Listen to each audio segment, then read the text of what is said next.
विद्यार्थी मित्रों, आज आप नવો टॉपिक पर भणीशुं समूह प्रमाणे इलेक्ट्रॉन रचना और बीजो टॉपिक है इलेक्ट्रॉन रचना और तत्वों प्रकार। समूह प्रमाणे इलेक्ट्रॉन रचना ये हवे कई रीते याद आवे। हवे समूह प्रमाणे इलेक्ट्रॉन रचना एटले आपने बधाने खबर है केटला समूह है आपणी पासे 18 समूह है। केटला समूह है? 18 समूह। तो 18 समूह में पहलो समूह, आ बीजो, आ त्रीजो, चौथो, पांचमो, छठो एवी रीते आ बधा आपणी पासे समूह है। तो आ शुं कहेवा मांगे समूह प्रमाणे के पहलो जो समूह है, बीजो समूह है, त्रीजो समूह है, चौथो समूह है, पांचमो समूह है। आज आ 18 समूह है, ये 18 समूह में रहेला जो तत्वों है इनु समूहना आधारे इलेक्ट्रॉन रचना नक्की करवामां आवी छे।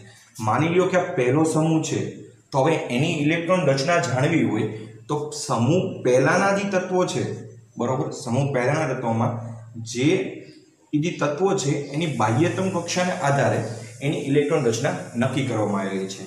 अने समूह एक में जेटला पण तत्वो आवशे, बरोबर, अने जेटली पण इलेक्ट्रॉन रचना आवशे ए बधानी इलेक्ट्रॉन रचना केवी हशे?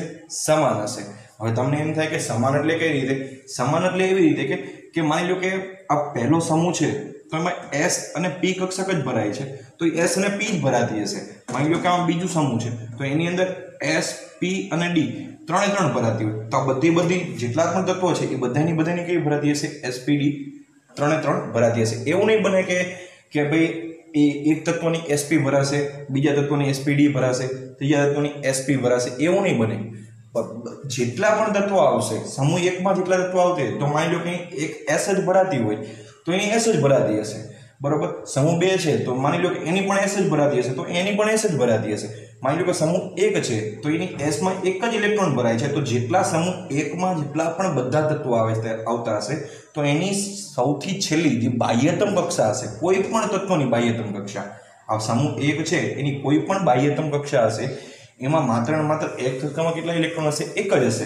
हवे मानी लो के बीजो समूह है तो एमनी एस कक्षा में 2 भराता हशे तो कोई पण लई लो आमांथी बीजा समूह में कोई पण तत्व उठाईने लई लेशो तो एनी बाह्यतम कक्षा एटले के छेल्ली कक्षा छे S2 ज भराती हशे, बीजी एक पण भराती हशे नहीं। तो आ खास ख्याल राखवा जोईए। अने बीजी वस्तु तो आ बधा तत्वोना जे एस विभागना जे एटले के एक पहलो समूह है तो एना बधा तत्वोना रासायणिक अने भौतिक गुणधर्म केवा हशे? बधायना समान हशे, एक सरखा हशे, बरोबर। तो एक वस्तु ई नोंधवा जोईए। अने बधानी इलेक्ट्रॉन रचना बाह्यतम कक्षानी इलेक्ट्रॉन रचना शुं बोलुं छुं? बाह्यतम कक्षानी इलेक्ट्रॉन रचना। कई? बाह्यतम कक्षानी इलेक्ट्रॉन रचना सरखी हशे, सरखी हशे। कोनी? समूहनी जे बाह्यतम कक्षा, मानी लो समूह 1 छे तो एनी बाह्यतम कक्षानी इलेक्ट्रॉन रचना बधानी केवी हशे? सरखी हशे।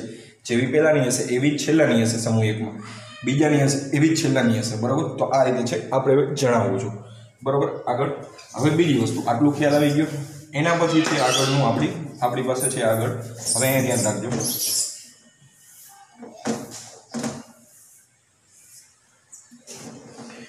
હવે બીજું છે આટલી વસ્તુ તો ખ્યાલ આવી ગયો આપણને। સમૂહના આધારે કઈ પ્રમાણે ઇલેક્ટ્રોન રચના થશે એ આપણે આગળ જોઈશું। હવે ઇલેક્ટ્રોન રચના અને તત્વોના પ્રકાર। હવે તો જે સમૂહ છે 1 થી 18 સમૂહ છે એનું સમૂહ પાડી દેવામાં આવેલા છે કે ભાઈ એસ વિભાગના સમૂહ, પી વિભાગના સમૂહ, ડી વિભાગના સમૂહ, એફ વિભાગના સમૂહ, બરોબર। तो एमनी इलेक्ट्रॉन रचना आधारे आ त्रण आदि छे, बरोबर, तत्व एना आ 4 प्रमाणे एने वहेंची देवामां आवेला छे। एस विभागना तत्व क्या, पी विभागना तत्व क्या, डी विभागना तत्व क्या अने एफ विभागना तत्व क्या। तो एना आधारे छे ए आपणे अहींया चर्चा करवानी छे। हवे बीजी वस्तु तो हवे घणी वखत एम थाय आ 2 अपवाद आवशे, हुं तमने छेल्ले कहीश कई रीतना अपवाद छे। हवे तो आपणे तत्वोना प्रकार जोईशुं। तो एस विभागना जे तत्वो छे, एस विभागना तत्व विषे आपणे चर्चा करीशुं। एस विभागना तत्व। तो एस विभागना तत्व छे ए एस विभागना तत्व केमां आवे छे? समूह 1 एस विभागना तत्व समूह 1 अने समूह 2 ना जे तत्व छे समूह 1 अने समूह 2 ઈજી તત્વો છે એને કયા વિભાગના તત્વો કહેવાય? એસ વિભાગના તત્વો કહેવામાં છે. કે એસ વિભાગના તત્વોની અંદર કયા સમૂહનો સમાવેશ થાય છે? તો સમૂહ 1 અને સમૂહ 2. સમૂહ 1 ને છે સમૂહ 1 અને સમૂહ 2 ને છે આલ્કલાઇન સમૂહ પણ કહે છે. આલ્કલાઇન સમૂહ. અને સમૂહ 1 ને છે આલ્કલી સમૂહ પણ, આલ્કલી તત્વો પણ કહે છે. કયા તત્વો? આલ્કલી તત્વો અથવા આલ્કલાઇન તત્વો. બરોબર. તમને એમ પૂછે કે એસ વિભાગના તત્વોની અંદર કયા કયા સમૂહ હાજર છે, તો કે કહેવાનું હોય એસ વિભાગના તત્વોની અંદર સમૂહ 1 અને સમૂહ 2 હાજર છે. સમૂહ 1 ને કયા નામથી ઓળખાય છે? આલ્કલી તત્વો. અને સમૂહ 2 ને કયા નામથી તત્વોથી ઓળખાય છે? તો આપણને ખબર, સમૂહ 2 ને કયા નામથી ઓળખાય છે? આલ્કલાઇન તત્વો. કયા કયા આલ્કલી તત્વો કયા કયા છે આપણને ખબર હોવી જોઈએ. હાઇડ્રોજન, લિથિયમ, હેલિના, સોડિયમ, પોટેશિયમ, રૂબેડિયમ, લિનાકી, રબસે, ફરિયા, સ્કેન્ડિયમ અને ફ્રાન્સિયમ. આ આપણા ક્યાં છે? આલ્કલી તત્વો. તો હવે એક વસ્તુ યાદ રાખવાની, અને આલ્કલાઇન તત્વો આપણા કયા કયા છે? સમૂહ 2 ના તત્વો આપણી પાસે કયા કયા છે ખબર છે કોઈને? કયા કયા આવશે આલ્કલાઇન તત્વો? સમૂહ 2 માં આપણી પાસે કયા કયા તત્વો આવશે? સમૂહ 2 માટે આપણને ખબર છે હેલિન, નાકી, રબસે, ફરિયાદ. પછી આપણે શું કીધું? બેટા માંગે બોરોન, કાર, સ્કૂટર. બેટા માંગે કાર, સ્કૂટર, બા, રાજી. બરોબર. આ આપણી પાસે કયા તત્વો છે? આલ્કલાઇન તત્વો. તો આટલી વસ્તુ આપણને બધાને ખ્યાલ પડી ગઈ. સમૂહ 1 માં આટલા તત્વો, અને આલ્કલી તત્વો કહેવાય અને આલ્કલાઇન તત્વો કહેવાય. સમૂહ 1 માં જેટલા પણ તત્વો છે એના રાસાયણિક, ભૌતિક ગુણધર્મો કેવા હશે? સમાન હશે. કેવા હશે? સમાન હશે. પહેલી વસ્તુ. બીજી વસ્તુ, સમૂહ 2 માં પણ એવી જ રીતે જેટલા પણ સમૂહ છે, બરોબર, એસ વિભાગના, તેના રાસાયણિક ગુણધર્મ અને ભૌતિક ગુણધર્મ કેવા હશે? એકબીજાને સમાન હશે. પ્લસ એમની કક્ષીય, બાહ્યતમ કક્ષાની ઇલેક્ટ્રોન રચના, બાહ્યતમ કક્ષાની ઇલેક્ટ્રોન રચના કેવી હશે? ઇલેક્ટ્રોન રચના સમાન હશે. કેવી હશે? હા, સમાન હશે. ઉદાહરણ લેવી છે આપણે, સમાન હશે. બરોબર. હવે અહીંયા ધ્યાન રાખો, સમૂહ 1 માં લઈ લેવી. હવે NS સમૂહ 1 છે, સમૂહ 1 ની સામાન્ય ઇલેક્ટ્રોન રચના પૂછી હોય, સામાન્ય ઇલેક્ટ્રોન રચના NS1 છે. કેટલી છે? NS1 સામાન્ય ઇલેક્ટ્રોન રચના. જ્યારે સમૂહ 2 ની સામાન્ય ઇલેક્ટ્રોન રચના NS2 છે. કેટલી છે? NS2 સાબિત કરું છું. હવે ધ્યાન રાખજો. હાઇડ્રોજન લઈ લ્યો.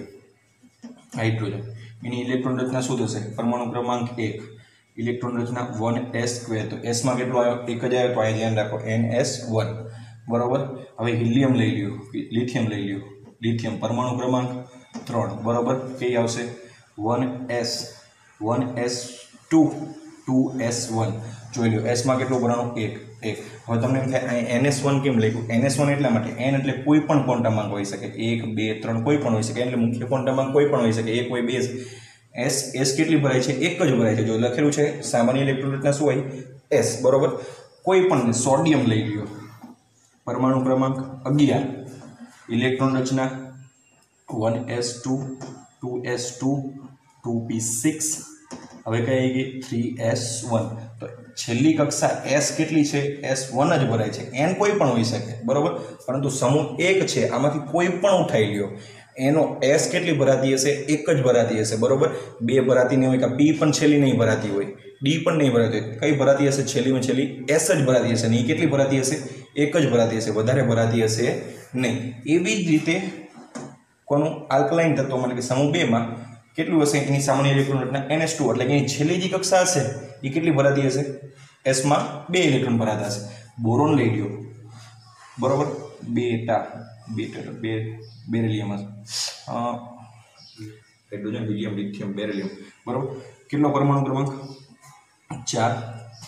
ઇલેક્ટ્રોન રચના 1s2 2s2 કેટલી છે ઇલેક્ટ્રોન રચના સામાન્ય ઇલેક્ટ્રોન રચના s² 2 s ની 2 s ની 2 ભરાય n કોઈ પણ હોઈ શકે આગળ લઈ લ્યો મેગ્નેશિયમ લઈ લ્યો પરમાણુ ક્રમાંક 12 ઇલેક્ટ્રોન રચના શું થશે 1s2 2s2 2p6 3s2 કેટલી આવી 2 2 અહીં કેટલી સામાન્ય ઇલેક્ટ્રોન રચના ns2 n કોઈ પણ હોય s ની કેટલી ભરાતી હશે 2 લઈ લ્યો બરોબર તો આ બધું એવી રીતનું છે તો ખાસ ધ્યાન રાખી ગયો બરોબર આટલી વસ્તુમાં તો પહેલેથી ફરીવાર s વિભાગના તત્વો s વિભાગના તત્વોમાં બે સમૂહ છે કયા કયા સમૂહ 1 અને 2 સામાન્ય રીતે કયા નામથી ઓળખાય છે આલ્કલી તત્વો સમૂહ 1 ના તત્વોને આલ્કલી તત્વો અને સમૂહ 2 ના તત્વોને આલ્કલાઇન તત્વો કહેવામાં છે સમૂહ 1 અને s વિભાગના તત્વોની સામાન્ય ઇલેક્ટ્રોન રચના કઈ કઈ છે ns1 થી ns1 અથવા ns2 એટલે કે સમૂહ 1 ની ns1 અને સમૂહ 2 ની ns2 છે બરોબર આટલી વસ્તુ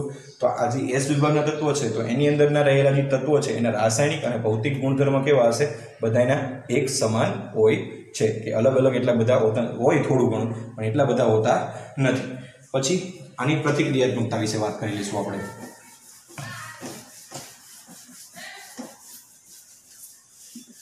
હવે બીજી વસ્તુ હવે આપણને તમને એમ થાય કે જે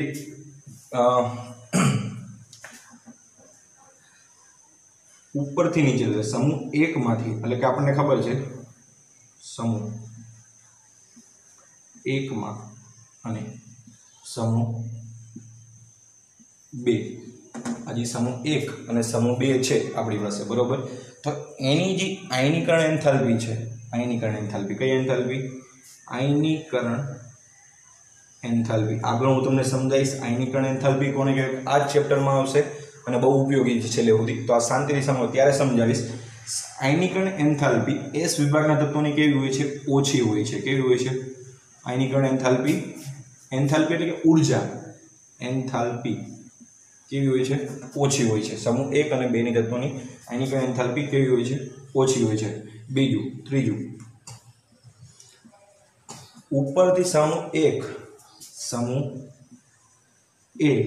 અને 2 માં ઉપરથી નીચે જતા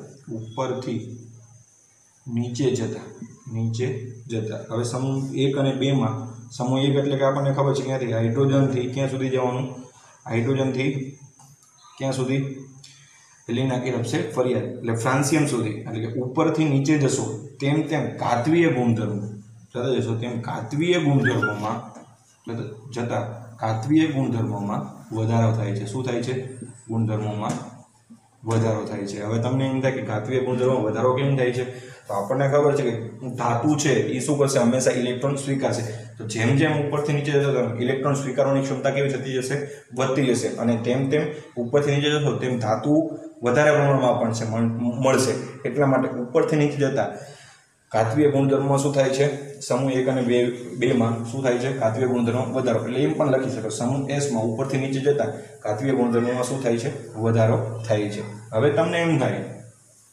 તમને એમ થતું હશે કે ભાઈ શા માટે હવે એક પ્રશ્ન થાય શા માટે હિલિયમને એક પ્રશ્ન છે હિલિયમને s વિભાગને શા માટે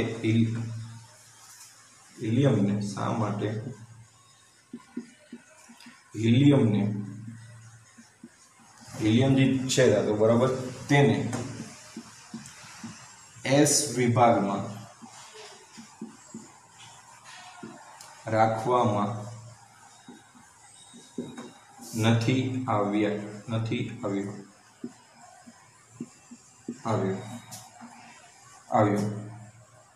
કારણ આવો પ્રશ્ન પૂછો હવે પહેલી વસ્તુ તો એમ થાય કે ભાઈ તમે એમ કઈ રીતે કીધું વિલિયમને s વિભાગના તો આપણને ખબર છે કે આનો પરમાણુ ક્રમાંક કેટલો છે 2 છે તો આપણને એવું કીધું હતું કે એને આજે ટેબલ બનાવ્યું હતું એમાં એવું કીધું કે જે તત્વોની ઇલેક્ટ્રોન રચના ns1 હોય થી ns2 હોય એ બધા તત્વોને કયા વિભાગના તત્વો કહેવાતા હતા s વિભાગના તત્વો તમને એવો પ્રશ્ન થવો જોઈએ કે ભાઈ હિલિયમ 2 છે તો હિલિયમમાં છે તો તમને ખબર છે હિલિયમનો પરમાણુ ક્રમાંક 2 છે તો એની પણ કક્ષા 1s2 બરોબર એની પણ છેલ્લી કક્ષા તો કેવી ભરાય છે? એસ જ ભરાય છે, છતાં પણ એ કેટલામાં સમૂહમાં છે? 18માં સમૂહમાં છે, બરોબર. હોવો ક્યાં જોઈએ? પહેલા અથવા બીજામાં હોવો જોઈએ. કેમાં હોવો જોઈએ? બીજા સમૂહ. હોવો કેમાં જોઈએ? બીજા સમૂહમાં હોવો જોઈએ, પણ છે કેમાં? 18માં સમૂહમાં. આવું કેમ? પણ એનું રીઝન છે, કારણ કે બે તત્વો જે છે એસ વિભાગમાં એ સંપૂર્ણ એસ છે એ પૂર્ણ ભરાયેલી છે, અને આ જે હિલિયમ જે તત્વો છે એ શું કહેવાય? ઊંડા વાયુ તરીકે વર્તે છે, બરોબર. નોબેલ ગેસ છે એટલા માટે છે એના રાસાયણિક અને ભૌતિક ગુણધર્મો છે એને એસ વિભાગમાં મૂકતા એના મળતા આવતા નહોતા. એના કારણે છે અને એના બધા જે ગુણધર્મો છે હિલિયમ ગેસ જેવા આવતા હતા, એટલા માટે છે એને એસ વિભાગના તત્વોમાં રાખવામાં આવ્યો નહોતો. એટલા માટે એને 18મા સમૂહમાં રાખવામાં આવ્યો હતો, કે નોબેલ ગેસમાં રાખવામાં આવ્યા હતા, બરોબર. તો ખાસ આટલું ધ્યાન, આટલી વસ્તુ યાદ રહી ગઈ, બરોબર. આ એક અપવાદ હતો. શું હતો? અપવાદ. કે શા માટે? આપણને તો એવું જ કીધું, જ્યારે એ બનાવ્યું ત્યારે તેમ કીધું જેની ઇલેક્ટ્રોન રચના S1 અને S2 હોય, NS1 અને NS2 હોય, એ કેવા વિભાગના તત્વો? એસ વિભાગના તત્વો. તો હકીકતમાં તો હિલિયમ પણ એસ વિભાગના તત્વોમાં જવું જોઈએ, પણ એ તો થયું નહીં. કેમાં આવ્યું હતું? ને 18માં આવ્યું. તો ભાઈ શા માટે 18માં આવ્યું? કારણ કે એના ગુણધર્મો છે એ એસ વિભાગના તત્વોમાં બંધ બેસતા નહોતા. એટલા માટે છે એના ગુણધર્મો છે એ નોબેલ ગેસ જેવા, એટલે ઊંડા વાયુ જેવા હતા. એટલા માટે એને નોબેલ 18મા સમૂહમાં રાખવામાં આવ્યો હતો, બરોબર. હવે બીજી વસ્તુ, આટલી વસ્તુ ક્લિયર થઈ ગઈ. હવે આવશે આગળ પી વિભાગના તત્વો વિશે આપણે અભ્યાસ કરીશું. એ આગલા લેક્ચરમાં આપણે જોઈશું.